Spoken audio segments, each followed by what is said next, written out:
ಅಲ್ಲಿ ಮಾತ್ರ ಎಕ್ಸ್ಪೈರಿ ಡೇಟ್ನೇ ಮಾಡ್ತಾರೆ ಸರ್. ಅಲ್ಲಿ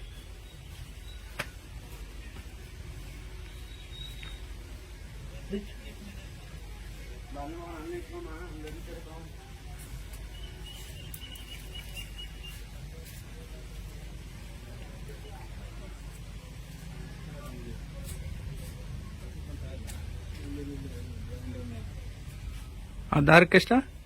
20. ಇಲ್ಲಿ ₹1 ದುಡ್ಡು ಇಸ್ಕೋಬಾರ್ದು, ಅವರೇ ಕೊಟ್ಟು ಇಸ್ಕೋಬಾರ್ದು. ನಾನು 25 ಜನರು ಕರೆಸ್ತೀನಿ, ನಾನು ಮೀಟಿಂಗ್ ಮಾಡ್ತೀನಿ. ಇಲ್ಲಾಂದ್ರೆ ನಾನು ಬೆಳಿಗ್ಗೆ ಸಂಜೆನೇ ಇಲ್ಲ ಕೊಟ್ಟಿದ್ದೀನಿ, ಎಲ್ಲರೂ ಬೇಕಾಗ್ತೀನಿ. ಒಂದು ಕಂಪ್ಲೇಂಟ್ ಬರ್ತದೆ.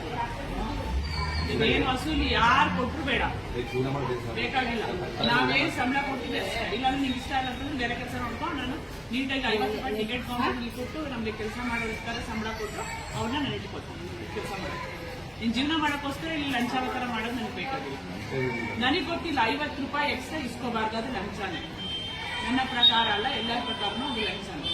ಇಡೀ ಬೆಟ್ಟದ್ದು ಮಾದಪ್ಪಂದು ಹೆಸರೆಲ್ಲ ಫುಲ್ ಹಾಳಾಗ್ತಾ ಇದೆ ನಿಮ್ಮಂಥವ್ರಿಂದ. ನೀವು ವಾದ ಬೇರೆ ಮಾಡ್ತಾ ಇದ್ದೀವಿ. ಇನ್ನೇನು ಜೀವನ ಮಾಡೋದು ಹೆಂಗೆ ಅಂದ್ರೆ ಏನು ಅರ್ಥ ಅದಕ್ಕೆ? ಇದೇ ಫಸ್ಟ್ ಅಂಡ್ ಲಾಸ್ಟ್. ನನಗೆ ಗೊತ್ತಾದ್ರೆ ನಾನು ಬಿಡಲ್ಲ. ಅಲ್ಲ 50 50 ಇಸ್ಕೋತಾರ ಹೇಳ್ತಾರ ಅವರೇ ಟೋಕನ್ ತಗೊಂಡಲ್ಲ ಅಂತ ಅವರು ಅಲ್ಲ ರೆಕಾರ್ಡ್ ಮಾಡಿ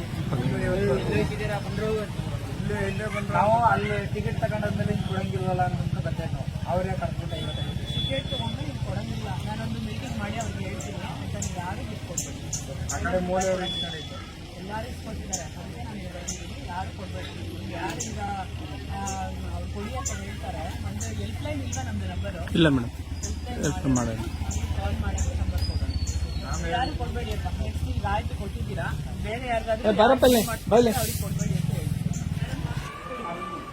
ನೀವೇ ಕೊಡಿ, ಆಮೇಲೆ ಇಸ್ಕೊಡಿ. ಹೋಗಿಯಲ್ಲ ನೆಕ್ಸ್ಟ್ ಇನ್ನು ಯಾರು ಕೂಡ ದುಡ್ಡಿಸ್ಕೊಂಡಿಲ್ಲ. 25 ಜನ ನಾನು ಕರೆಸಿ ಮೀಟಿಂಗ್ ಮಾಡ್ತೀನಿ. CCTV ವಾಯ್ಸ್ ರೆಕಾರ್ಡ್ ಹಾಕ್ಸಿದ್ದೀನಿ. ಬಂತನಪ್ಪ? ಬಂತಾ? ಆಯ್ತಪ್ಪ. ಎಲ್ಲರಿಗೂ ಹೇಳಿ, ಗುಡಿ ಕೌಂಟರ್ಲಿ ಯಾರು ಟಿಕೆಟ್ ಏನು ತಗೊಂಡಿರ್ತೀರೋ ಅಷ್ಟೇ. ಇಲ್ಲಿ ಯಾರಿಗೂ ಬಿಟ್ಕೊಳ್ಬಾರ್ದು.